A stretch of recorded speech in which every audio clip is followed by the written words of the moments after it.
Sementara parpol Jokowi, PSI, tidak punya kursi satupun di parlemen. Bahkan melihat polemik dan kontroversi yang tidak kunjung selesai, kehadiran Gibran dalam tiket bisa jadi akan menjadi liabilitas bagi Prabowo ketimbang aset. Apalagi kini ada semacam konsensus nasional yang tidak resmi bahwa satu hal yang paling tidak diinginkan, bahkan paling ditakutkan baik oleh purnawirawan TNI, birokrasi, parpol, pengusaha, ormas, mahasiswa, dan lain sebagainya adalah prospek Gibran menjadi presiden sebelum periode yang sekarang berakhir atau bahkan di tengah jalan dalam periode 2029-2034. Mereka tentunya tidak bisa bicara ini secara bebas kalau masih di pemerintahan, tapi inilah yang mereka rasakan.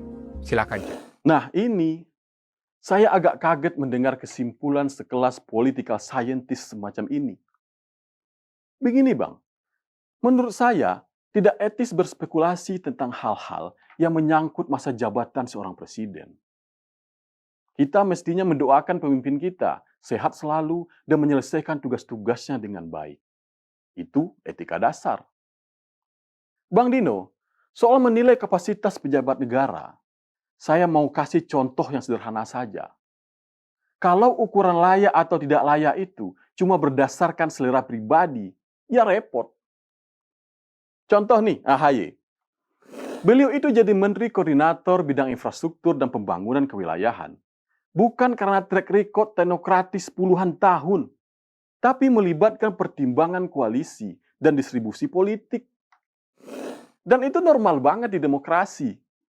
Semua negara melakukan hal yang sama. Tapi, apakah itu membuat AHY otomatis tidak kompeten? Tidak, karena yang kita nilai itu kinerjanya, bukan selera politik orang-orang yang tidak suka. Tapi anehnya, standar ini tidak dipakai ke Gibran. Ketika AHY dapat jabatan politik sebagai bagian dari kesepakatan koalisi, aman.